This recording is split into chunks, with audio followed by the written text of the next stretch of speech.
Chapter 4. Moses answered, "What if they do not believe me, or listen to me and say, 'The Lord did not appear to you'?" Then the Lord said to him, "What is that in your hand?" "A staff." He replied. The Lord said, "Throw it on the ground." Moses threw it on the ground, and it became a snake, and he ran from it. Then the Lord said to him, "Reach out your hand and take it by the tail." So Moses reached out and took hold of the snake, and it turned back into a staff in his hand. "This," said the Lord, "is so that they may believe that the Lord, the God of their fathers, the God of Abraham, the God of Isaac, and the God of Jacob has appeared to you."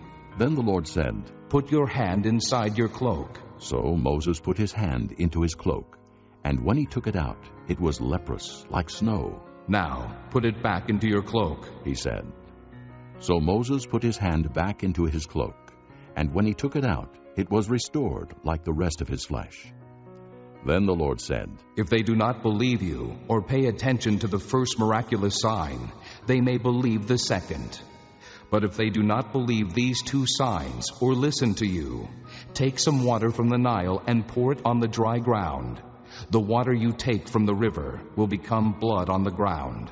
Moses said to the Lord, "O Lord, I have never been eloquent, neither in the past nor since you have spoken to your servant. I am slow of speech and tongue." The Lord said to him, "Who gave man his mouth? Who makes him deaf or mute? Who gives him sight or makes him blind? Is it not I, the Lord? Now go, I will help you speak and will teach you what to say." But Moses said, "O Lord, please send someone else to do it." Then the Lord's anger burned against Moses, and he said, "What about your brother, Aaron the Levite? I know he can speak well. He is already on his way to meet you, and his heart will be glad when he sees you. You shall speak to him and put words in his mouth. I will help both of you speak and will teach you what to do. He will speak to the people for you, and it will be as if he were your mouth and as if you were God to him. But take this staff in your hand so you can perform miraculous signs with it."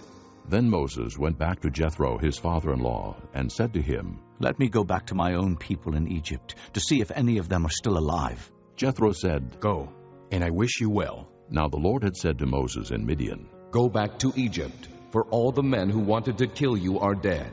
So Moses took his wife and sons, put them on a donkey, and started back to Egypt.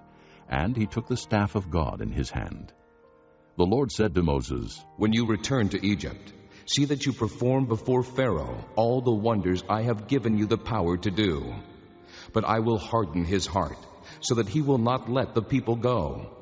Then say to Pharaoh, 'This is what the Lord says. Israel is my firstborn son, and I told you, let my son go, so he may worship me. But you refuse to let him go, so I will kill your firstborn son.'" At a lodging place on the way, the Lord met Moses and was about to kill him.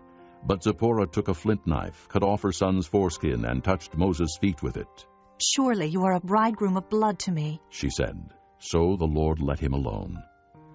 At that time she said, "bridegroom of blood," referring to circumcision. The Lord said to Aaron, "Go into the desert to meet Moses." So he met Moses at the mountain of God and kissed him. Then Moses told Aaron everything the Lord had sent him to say, and also about all the miraculous signs he had commanded him to perform.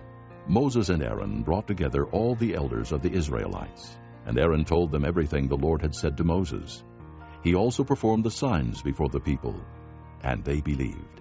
And when they heard that the Lord was concerned about them and had seen their misery, they bowed down and worshipped.